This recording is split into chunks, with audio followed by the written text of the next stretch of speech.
My business used to be weighed down by the complexities of in-person payments. Then, Tap to Pay on iPhone and Stripe came along and changed everything. With Tap to Pay on iPhone and Stripe, I streamlined my payment process effortlessly. Now I can accept in-person, contactless payments right from my iPhone. No extra hardware required. What's truly remarkable is how I can cater to all of my customers' payment preferences. Whether they're using cards, Apple Pay, or other digital wallets, Tap to Pay on iPhone and Stripe ensure a smooth checkout experience every time. And it's not just me. Stripe helps businesses of all sizes, from local markets to global retailers, scale quickly and stay agile. To learn how Tap to Pay on iPhone and Stripe can help grow your revenue and reach, visit stripe.com/tapiphone. I'm Sandra, and I'm just the professional your small business was looking for. But you didn't hire me because you didn't use LinkedIn Jobs. LinkedIn has professionals you can't find anywhere else, including those who aren't actively looking for a new job, but might be open to the perfect role, like me. In a given month, over 70% of LinkedIn users don't visit other leading job sites. So if you're not looking on LinkedIn, you'll miss out on great candidates like Sandra. Start hiring professionals like a professional. Post your free job on linkedin.com/people today. There's never been a faster or easier way to start your weight loss journey than with PlushCare. PlushCare accepts most insurance plans and gives you online access to board-certified physicians who can prescribe FDA-approved weight loss medications like Wegovy and Zepbound for those who qualify. Take charge of your health and speak with a board-certified physician about a weight loss plan that's right for you. Get started today at plushcare.com/weight loss. That's plushcare.com/weight loss. plushcare.com/weight loss.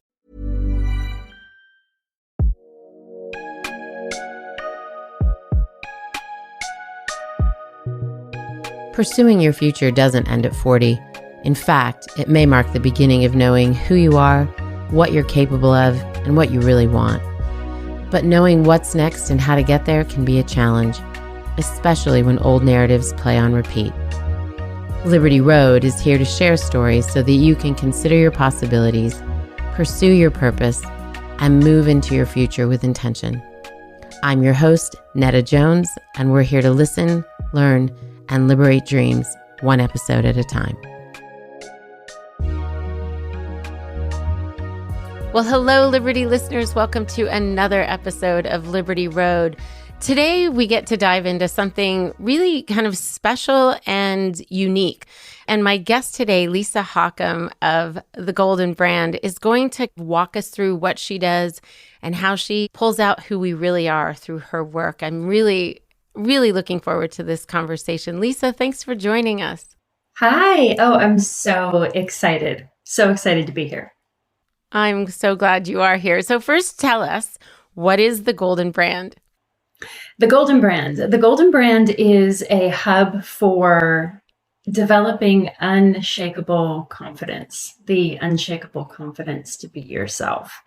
And the Golden Brand actually started off as a brand strategy business, which is what I did before, after my sort of puzzle piece background of being a chef and a clothing designer and a museum curator and all of these other things.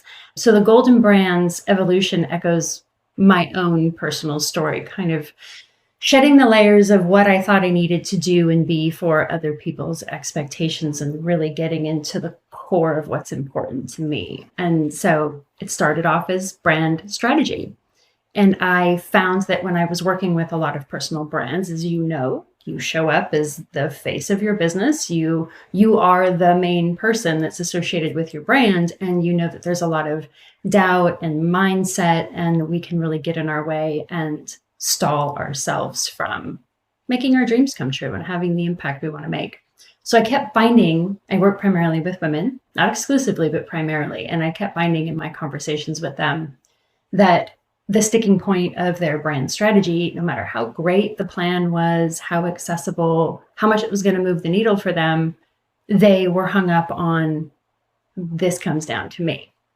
And they were hiding the parts of themselves that actually need to go into the business and need to go into the brand, the attractors, the parts where we encounter somebody who is completely okay with all these parts of themselves, and they are They are who they are on camera and off camera and in the brand and outside of it. And they were holding those pieces back. So I realized this came down to discomfort being seen, which is so common with women, whether you have a brand or not, whether you do something completely different. But that was what I set out to tackle. Of course, that echoed my own personal journey as I'm trying to show up and talk about these amazing things that I do in the way that I work with people. I'm having the same issue. And so that's where I got down to the core of what we really need is to be able to feel comfortable being seen. And in order to do that, we have to shift our self-perception. And so for me, that meant getting really comfortable with my self-image and understanding that I'm not going to control what other people think or feel or say or do. And parts of me are visible to others because we see the things people are trying to hide. That's why certain brands don't resonate with us, right? And so it comes out as defensiveness or a slight edge or just something that doesn't feel real. And I was noticing that in myself. That's how most of these ideas start, right? Is we need to feel a need for ourselves. Sure. I started adding on photography packages to the brand strategy sessions and working with these women in front of the camera and realizing what they were running into and finding myself repeating the same things over and over again to reassure them that these photos were going to be amazing. And then going through the reactions when they got the photos and they saw, and for those of you that don't know me, my photography style is you are the center of the photo. It's not a lot of props and gimmicks or high editing. It's just very much like I capture the photos of you that people who love you look at and go, oh yeah, that's the you that we know and love, right? So they're a little confronting for the people who maybe don't recognize themselves. That's what led me to sit for self-portrait photography for 30 days because I had to confront that for myself and I had to learn to see myself differently. So the Golden Brand started as strictly brand strategy and it's developed into this really beautiful place to be seen and to move past self-doubt and develop confidence through the camera lens. It's a beautiful journey. Thank you for taking us through it. And I think one that everybody who's listening can resonate with, especially when we're talking about and to women in their 40s, 50s, and 60s. When you start to not recognize yourself, I'm not alone in saying I've seen my reflection looking back at me and I'm like, who's she? That's not who I thought she was. That's not the person that I knew or the face that I feel like I want to put forward. So whether you have a brand or not, that resonates with so many of us. And then I think on top of it, I don't need to tell you this, but we're living in this era where photography, visual identity is part of how we're communicating back and forth with social media. And I don't care if it's sharing a snapshot on Facebook or curating something for your Instagram feed or whatever it is, we're always having to put ourselves forward. My team, some people from my team are constantly saying, like, we need you to show up more. I think when you and I spoke, I was doing that 30-day challenge and it was not easy. I can talk all day. I can get in front of a stage. I have no fear of public speaking. But man, my picture in an Instagram feed, I hate it. I hate it. So what you're doing and what you're saying completely resonates. Why do you think we have such a hard time? You said something that was very insightful about the pictures you're capturing are how the people that know and love them see them, but it may be, I can't remember the word you used, but sort of jarring for them. Confronting. Yeah. Why? Why is that, do you think? And it's interesting because this is the first time that I've talked about what I do, and I've actually used that word confronting, but that is the word that is consistently used by people that go through my No More Bad Photos course, which teaches you how to get to the point where you can love, heal, and accept yourself. It starts with an internal journey that comes outward through the camera, through self-portrait photography. That is when they look at those initial photos, that's the word they use, is it's confronting. So I have a forthcoming book which talks about the pervasiveness of needing to be online and how your photo is a passport to anything. And this is a conversation we need to have because it's not going away. I mean, if you want to be on a dating app, you've got to upload your photo. If you want to join the rowing team and you want to get on the roster so that you know whose boat you're in the next morning, you've got to put your photo on there as well. It's a passport to everything. You know, the people who are uncomfortable sharing their photos because they're still sharing their wedding photo from 25 years ago, or their kid's photo, or the dog, or a tree. I mean, like just anything, right? But there are certain situations when you have to put that photo out there, and we're not doing well with that. We're not trained with how to be on camera. We're not trained with how to be natural or how to not put up this facade or put up this guard. And part of what I talk about is selfie culture. And I don't talk about it with the usual spin that, oh, selfies are bad or social media is bad. I actually think social media is a brilliant thing. And I wholeheartedly have made amazing connections and had opportunities that would not have come. My business wouldn't have been birthed without it. Yeah. Yeah. Yeah. I mean, exactly. Like I wouldn't be doing half of what I do if not for social media. Okay, here's the best way I can describe it. Because you mentioned the mirror earlier, right? Yeah. Looking in the mirror. Yeah. So when you go to look in the mirror, what do? You are, actually, there's a saying, we are only ourselves for the last 3 seconds before we look in the mirror. So notice as you're walking to the mirror, your face is relaxed. You're thinking about, I don't know, dropping the kids off, making dinner, whatever. Then you get in front of the mirror and what do? You automatically search for that familiar angle that your brain knows to be you. That's what you look like, right? And if the lighting is bad, if the angle is off, if maybe we look a little bit tired, then that internal chatter starts, right? Why do I always blah, blah, blah, blah, blah, blah, blah? Or let's say you have the opposite experience. You get that confirmation bias of, yes, this is what I look like. I look great. And you walk into the next room, somebody snaps a candid photo of you and they're like, oh my God, look at this great picture. Your day is shot because there are shadows under your eyes. You look heavier. It's a weird angle. You've never seen yourself from that position before, and it all comes crashing down. So part of it, and I address this in the book, I address this in the course, is we don't know what we look like. So we only have 2 sources of seeing ourselves in this world. And one is the mirror image, and the other one is through the eyes of others who know us and love us, but who are biased. Yeah. And so we've built our complete foundational self-perception and internal stories of who we are based on those 2 things. And what I do is we don't use the selfie camera because, number one, we put on those masks. We curate who we are in that moment because we can see ourselves, and we're looking for that facial angle recognition that our brain goes, yeah, I'm comfortable with that. That's you, right? We can't see ourselves. And then the beauty of this is it's not reversed. So the selfie camera is reversed. It looks like your mirror image, which is why we like it. It's familiar. Our brain is comfortable there and it feels very safe. And then somebody else snaps that photo and it's taken with the other side of the camera and it's not reversed. Everything's on the wrong side. Our facial asymmetry is exacerbated by our whole face being backwards. And our brain sends off these alarm signals saying this isn't safe, this isn't familiar, that's not you, and it rejects it.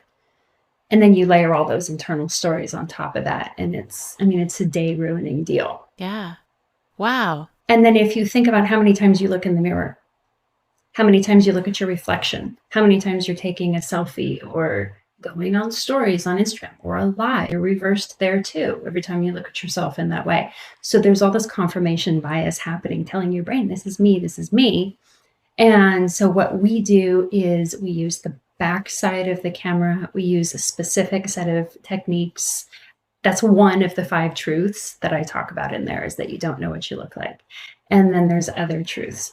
Part of the technique is we take those with a non-reverse side, but then there's this whole taking the photo is knowing what to do in front of the camera and taking the photo is so minuscule in relation to what actually changes internally through this process, because it's what you do after you take that photo that matters. So your normal inclination is to delete. No, right?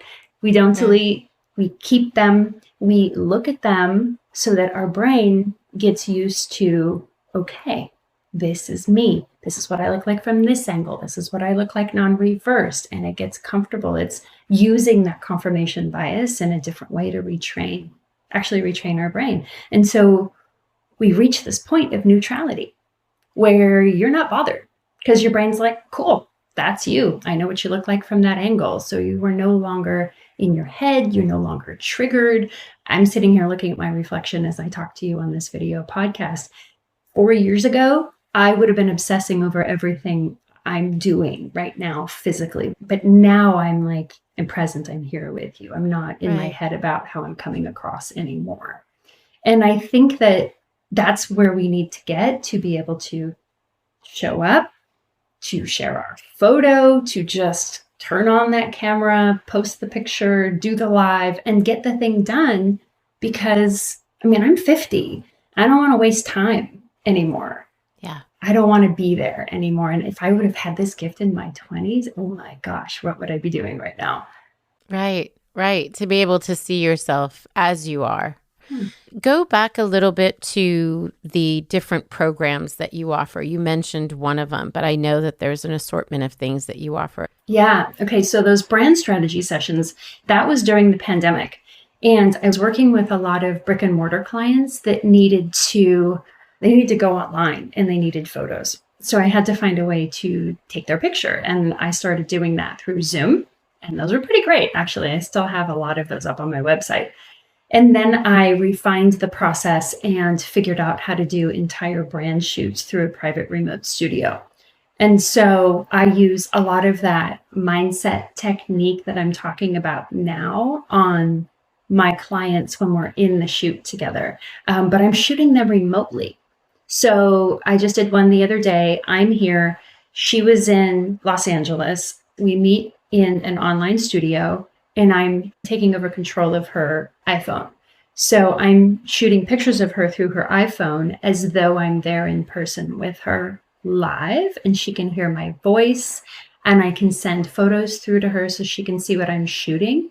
But those clients have the benefit of not having a massive camera pointed at them. You know how that feels when you walk in the photo studio and you're like, oh, this photographer, I bet the person before me was so good and I'm so awkward and they're professional and what are they going to think? There's none of that because you're looking at this friendly thing that you carry around in your pocket and you're hearing my voice. So I'm not influencing their energy. So I do remote shoots that way. And then I have the No More Bad Photos course, which teaches this self-portrait method technique that I developed through my 30 days. That's what I've been talking to you about now. Okay. And then I have something for photographers. It's called the Roadmap, and I teach them how to do what I do remotely with remote photography and have a sustainable business and being able to expand and work with people all over the globe. There is a second portion to the No More Bad Photos, which is a community of women that go through live self-portrait challenges together, which probably is what you were looking for a little bit of. Yeah. Oh, wow. And that community, they've all taken the course. They've all done that work with you. Is it individual or as a group? It's as a group. Okay. And it is, I mean, it sounds, again, confronting to show up to a group and get a photography prompt, take it away for the week, come back at the end of the week, upload it, and then we talk about it live together. And it's not a critique. It's more of a photo breakdown. And I do these on my Instagram broadcast channel now too, where I'm showing you what I see in the photo that you can't get past the thing you don't like in it to see what's actually good about it, what's actually working. And then we talk about other things that they could try. And it's mostly about changing your energy in the photo. So what we do comes from an internal shift that comes through in the photos. And then we talk about the basic things that are upsetting you about your photo, which are easy to control, like lighting. It's all the technical photography stuff that we think is going to be so hard to learn that you just don't even think about anymore because it's so mindset focused in the community. And that community stays together for how long? Like, what's the duration of that? So it's a membership, and members are free to come and go as long as they want. And people generally don't leave. It's funny because I have this conversation. They're like, well, do they not leave because it's not working? And I'm like, oh, no, they don't leave because it is working. And they can't wait to go to the next level. They can't wait to tackle the next mask that they want to take off and reveal even more. It's addicting. And who tends to be your customer? And you can break it down based on your offerings, but who is the person, who is the woman? You said it's mainly women who wants to do this kind of, it's deep work. It's not just ending up with a handful of photos for their Instagram, let's say. It's something that's deeper. Who are these people? Where are they coming from? What are they tackling? Yeah. Well, generally they are dreamers. They're people that want to make an impact. They don't feel like they're reaching their full potential, and they have a lot of self-doubt or a general lack of confidence that's blocking them. And that can play out in a couple ways. It can play out from somebody who is not showing up enough to do the easy thing to promote what they're doing, right? Their business. We'll use the brand example for this. Or it could be the person that's showing up with a little too much bravado and ego. They're getting tired. They notice that it's really exhausting to keep on this particular mask or persona that maybe they had energy for earlier in life, and or they're realizing that they want to attract a completely different person. They don't want that exhaustion of having to be one person online and one person in their life. And usually what's underneath that are insecurities, again, to unmask about why you don't think people will accept you as you are or like you even better. They do tend to have a personal brand. This can be applied as a foundational step to building your brand, or on the remote photography side, there are people that need photos for their brand, but they maybe haven't had success with typical photo shoots. So they booked a photographer based on the portfolio. They booked a photographer assuming that their photos were going to be great based on what they saw. And they're, all the research that goes in when you choose a photographer. It's a big investment. Yeah. And they walk out of the photo shoot kind of feeling like they like the photos, but maybe they only choose like 5 and then use like 3 out of 40 or 50 images. And they kind of feel like there's some missed opportunities.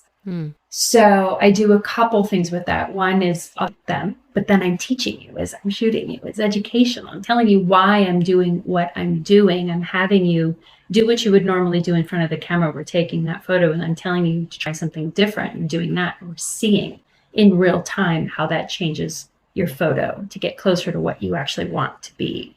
And then the other thing I do is I work with people who've had the photo shoots and were disappointed, and we look at those photos together. And then we talk about what they can do for their next one. So then they go soar into their next shoot with a different photographer. Those are probably the best investment from that end, because it's a learning experience. Sure. Because I believe that it's a two-way street. I don't think it should be on the photographer. And I think if you're making a $2,000 investment in your brand photos, you should know how to bring what you can bring to your side of the camera. I mean, that is simple things like, when you go on set for your shoot and you don't just sit in the chair, do you like where that chair is? Do you want to drag it somewhere else? Do you want to angle it a different way? Do you want to move things around? Do you not want to just sit? Do you need to get up and move to feel more natural in front of the camera? And if you're sitting and you're making yourself small to get that, the brand photo, right? Yeah. Brand photo. Yeah. How can you do something different? How can you take up more room and claim more of this actual real estate that is yours to claim and that ultimately looks better on camera? So we get into all of the energetics around what it's like to interact with a camera, basically. It's interesting that you talk about the looking small versus taking up space, because I think there are areas in our lives where we're comfortable taking up space. And there are other areas in our lives where we feel that it's presumptuous to take up that space in that way, or we have to be self-deprecating, and so we do that visually, right? It's interesting to think about those things. I find myself, even when I'm showing up, whether it's video or in pictures, I will often lead with I'm not really comfortable with this, or, it's like I'm setting them up to know that I'm not comfortable, but they don't really need to know that. It doesn't add value to their lives.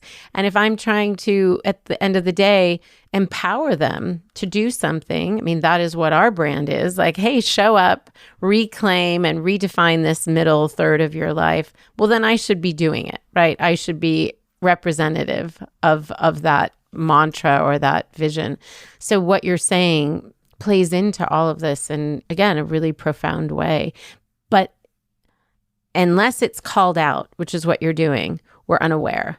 Unless we can identify what those things are and those ways that we are acting small, we don't necessarily see it, or we don't know where it's coming from. So I so appreciate that your work is taking us there. I have to ask you, you said at the front of the podcast that you did all these things, that you were, I think you said, a chef, and we know that you were a brand strategist, and there was another one or two things you threw in there.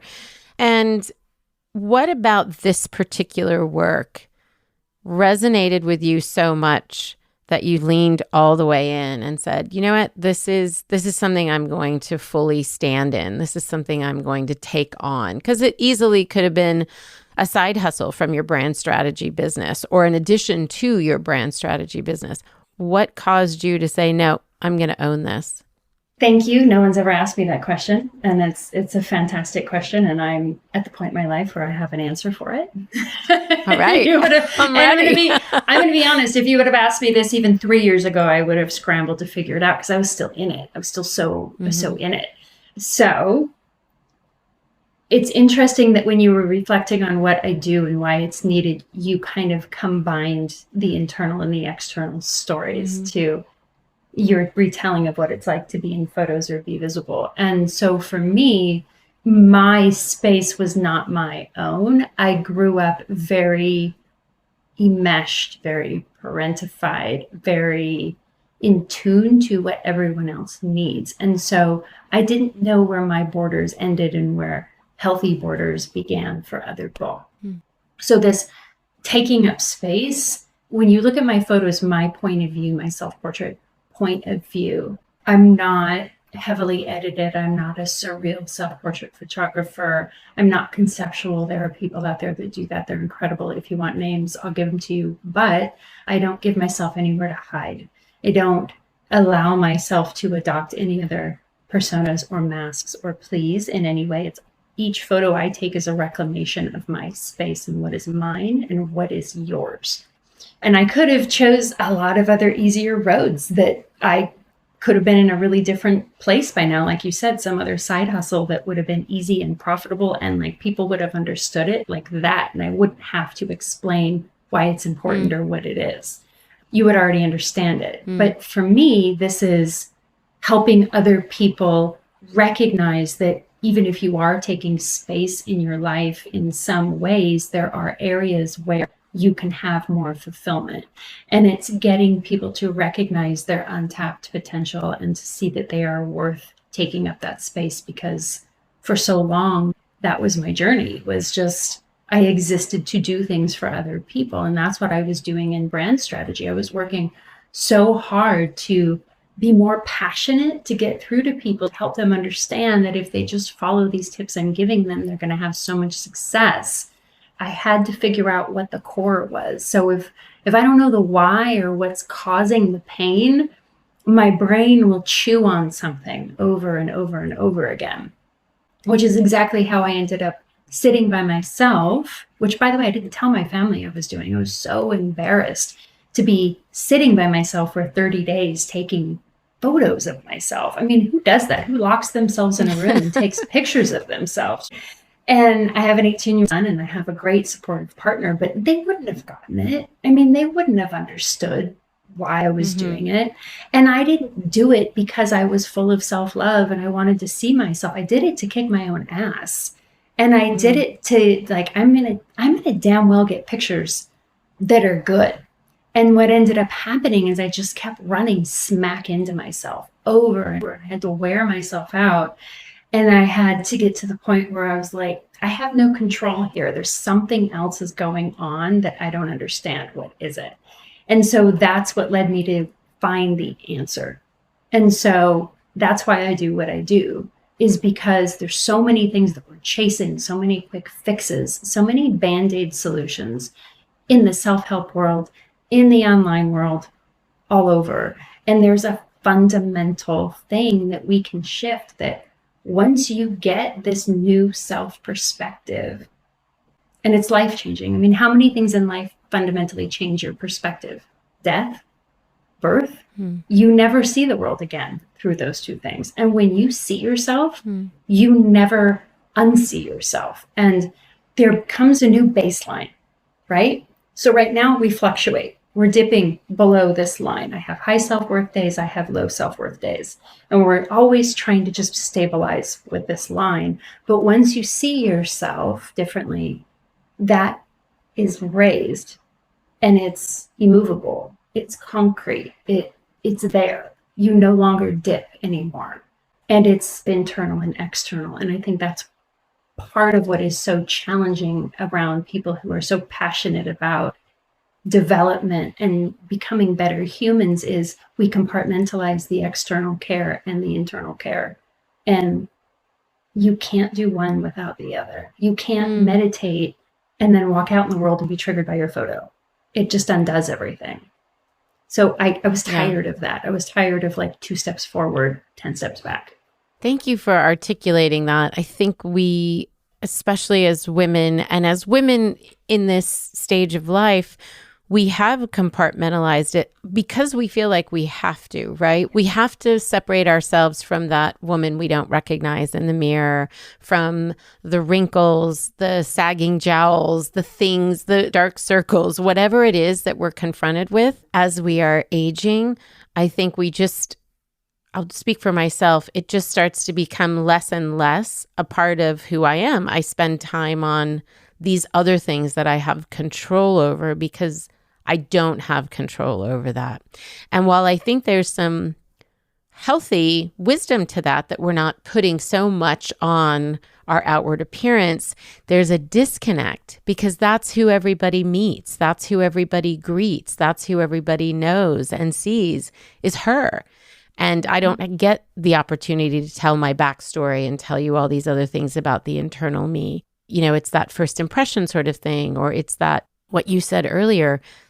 It is the world we're living in. We show up in these ways. I want to do a brand collaboration with someone. I know they're going to my Instagram and they're looking to see who is the founder of Liberty Road. What does she look like? Is she cool enough? And I made a joke about this in the last podcast. Like, I'm trying to be as cool as the brand is. And it's hard. And you're right. It's exhausting. You just summarized that all well. And I mean, there's another layer to that, though. We are compartmentalizing ourselves as mothers, as the business owner, as the friend, as the daughter, and all those layers and all those stories and all those expectations are in there as well. And so sometimes the most difficult part of this change, or showing up and becoming the person that is confident, saying, this is me, I'm here, this is me, is what are the people that know us best going to think? Yeah. And so that's what stops us before we even start, especially when it comes to our external appearance. And this isn't about beauty, and it's not about overriding the age, and it's not about getting something aesthetic. It's just about, getting to know yourself, and it's about seeing yourself so that your brain gets used to it. We start taking fewer photos as we age. We stop allowing ourselves to be in photos as we age. So we stop seeing ourselves even more so. We need that more than ever because changes come fast. And that face is going to change a lot in 1 year once you hit a certain age, depending on what kind of fun work you're doing. But that aside, do you look at a photo of yourself when you're 20 and you remember the conversations you used to have with yourself in the mirror in your 20s? 100%. And you look at her. Yeah. And you look at her and you were like, I had it going on. I know. Man, did I have it good. Right? You can do that now. Like we don't have to feel regret. We can be in the moment with what we have now, because what you have now is going on. I do think what you're offering is another level of self-care, in that there's something very intimate about creating and carving out time and space for us to get to know ourselves, which I think we often don't do. If you looked at every self-help book that was by my bedside table, most of it is for others, right? Mm-hmm. How to be a better fill in the blank. I think what you're doing is in that space, but it's so much more intimate. And it's true self-care, as I like to say. It's not the spa day. It's like true deep dive self-care. So thank you for the work that you're doing. And thank you for going into such great detail to explain what it is and how it can support us. You talked about your book. It's something that you're working on. How is the book separate from the work that you're doing, the courses that you're offering? Well, the book serves a couple of purposes. So one thing is kind of goes back to what I said earlier about I could have chosen some other possibly more profitable and easier pathways in my business, but I chose to do this instead. When I tell people what I do is out of the box, but I can't tell you what I do until I define the box first. Yeah. And there are some things that are gated behind the course, obviously, especially in the psychology module where we work on the mindset, because that's proprietary. And so the book, it's everything in the journey, but it's blown up on a global scale. So started with me as an individual journey, which grew into the course and the community, which now helps other people. And the book is going to make this process accessible to everybody. But the book is looking at this through the lens of this larger social context. And we live in a digital culture and it's not going away. And if we don't address these things, yes, we are prone to anxiety and depression and other things that can happen when you are living in online culture, comparing yourself to other people and what you're seeing and how you're falling short, right? Yes, that is the danger.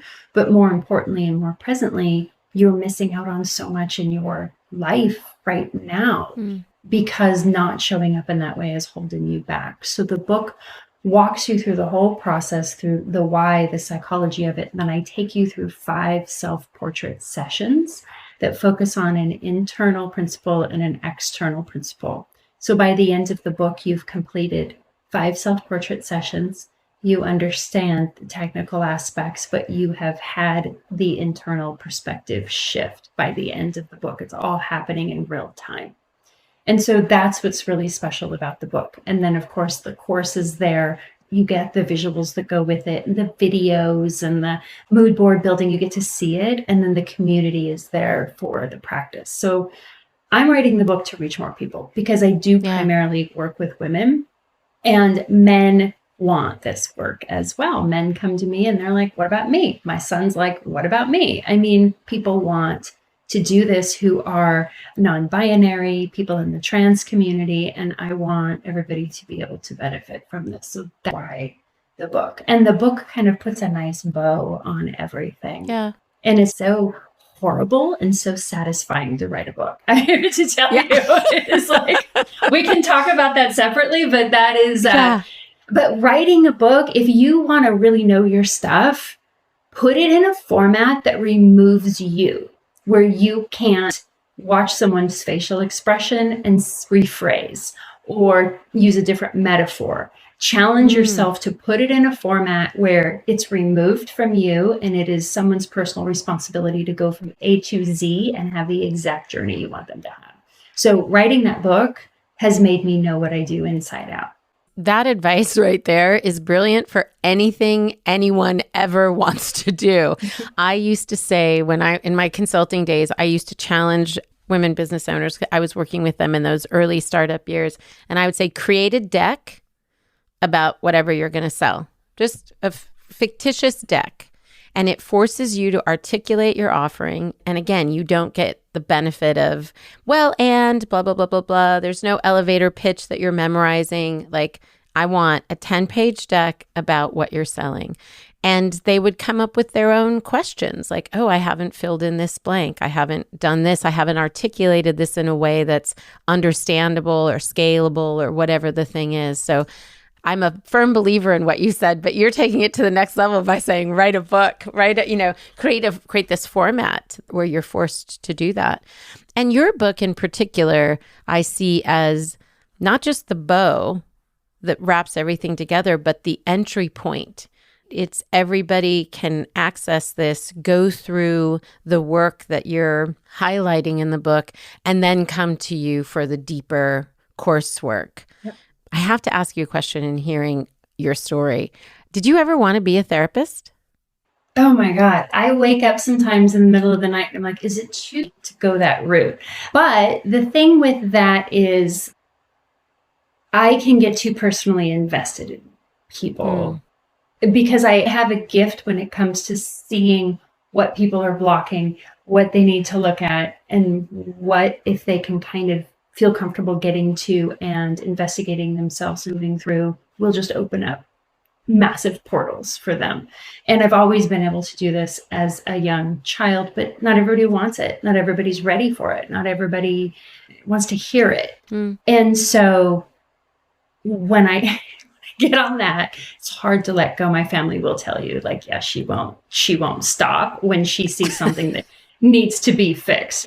Because it's so easy for me to see it, but it's someone else's personal journey to do it. And so I don't know that I would be a very good listener as a therapist. I would be a better solver. So I think I'm better in this capacity, which is actually interesting too, because a lot of people come to this because they want to be with me and see my own unique perspective.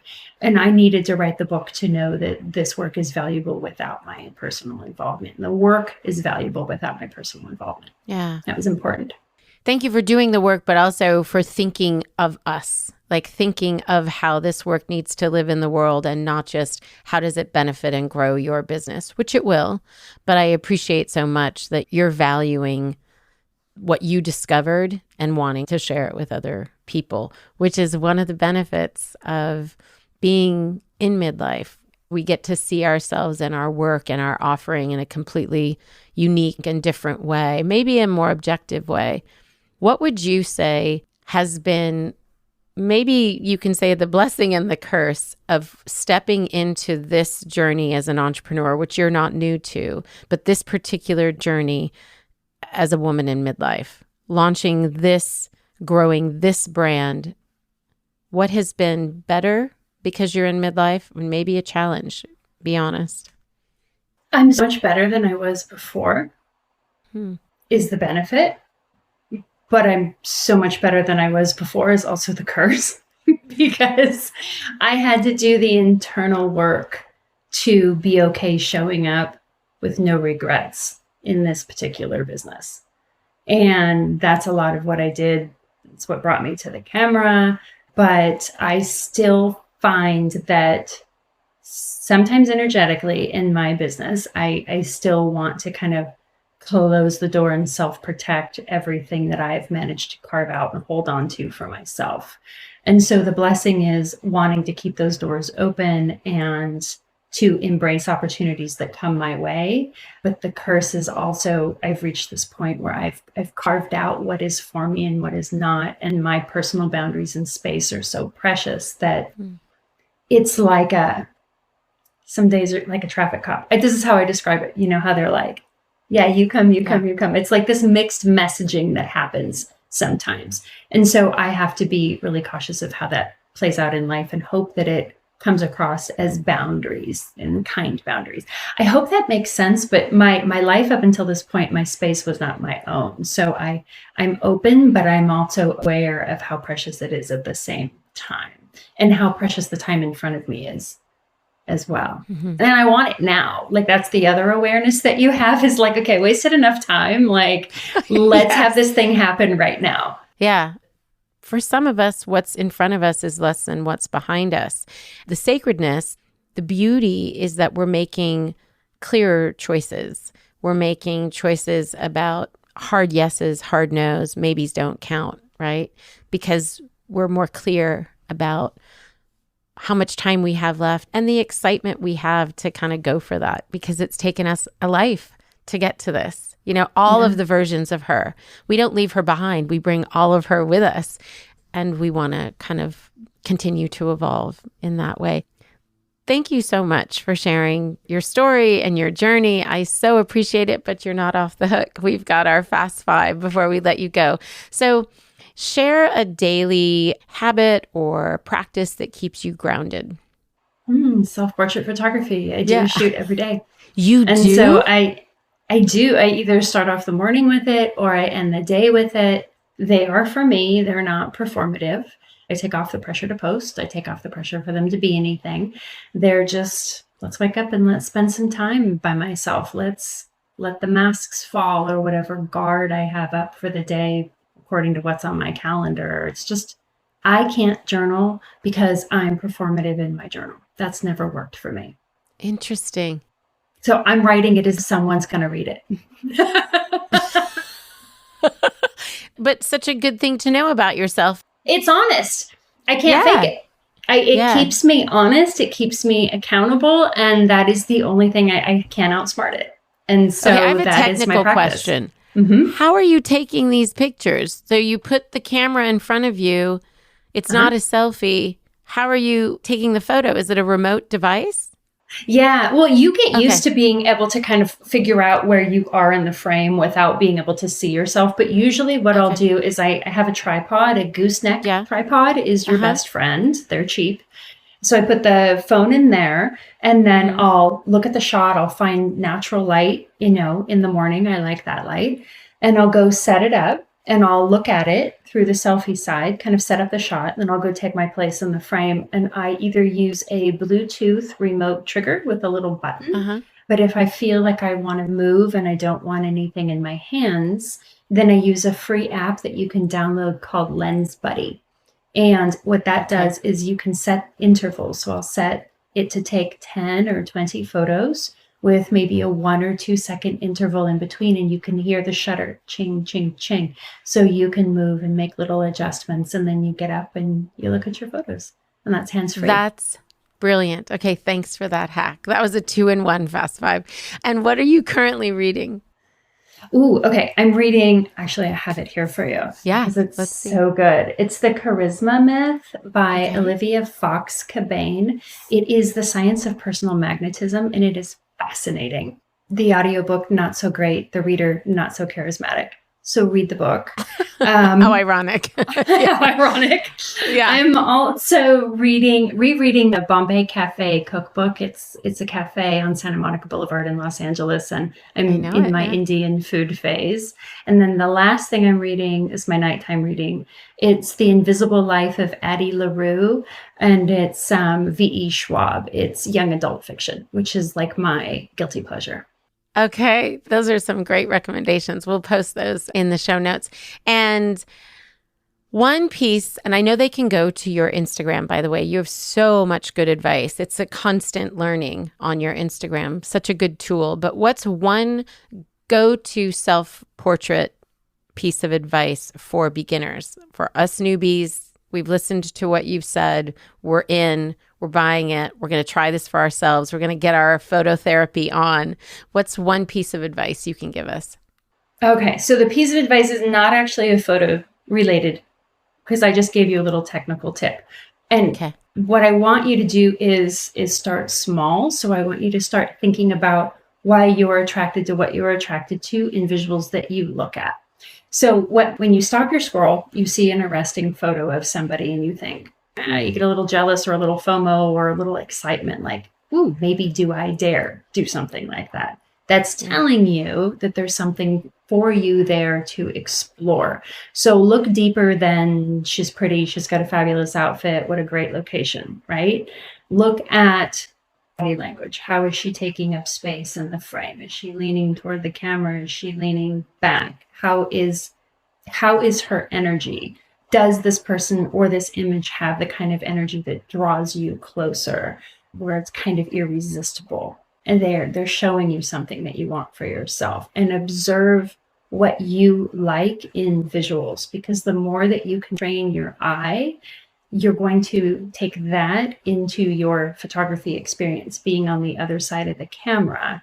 And you're going to have this Rolodex or mood board of images playing in your mind of all the possibilities, because part of why we freeze is because we don't know what to do, because we feel awkward and nervous. So just start training yourself with what's possible, but look at these images with fresh eyes. Take it beyond the superficial.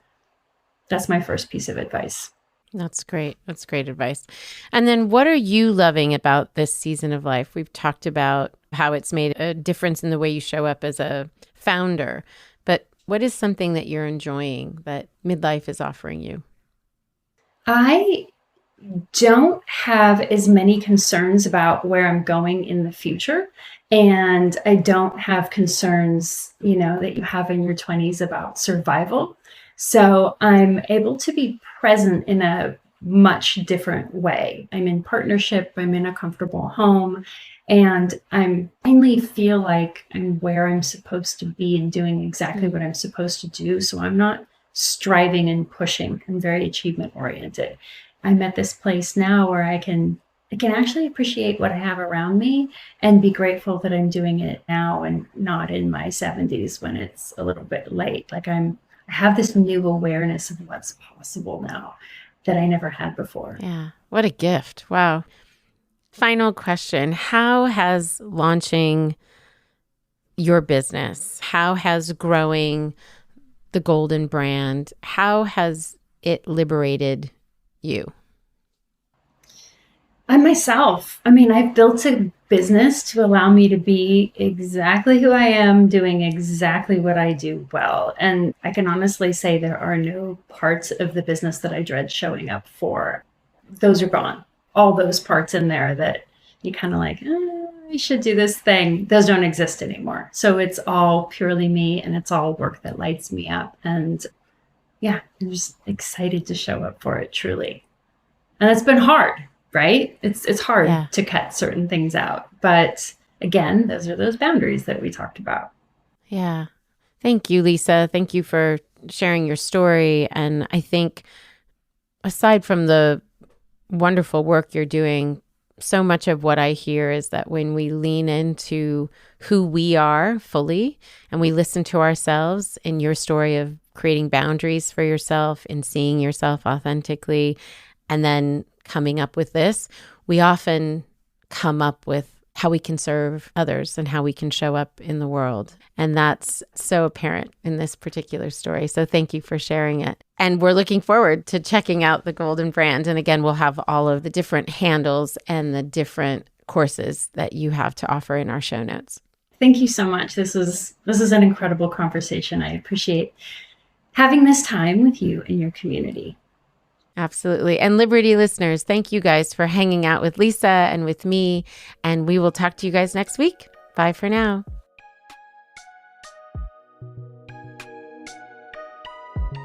Liberty Road is broadcast on all platforms: Apple Podcast, Spotify, Stitcher, Google Podcast, and more. If you like what you've heard, please follow, rate, and review Liberty Road on Apple Podcast and Spotify. It helps us to know if these episodes are inspiring and equipping you to move into your middle third with intention. Liberty Road is created by executive producer Netta Jones, supervising producer Elizabeth Wyndham, producer Julia Wyndham, and music by Jack Jones.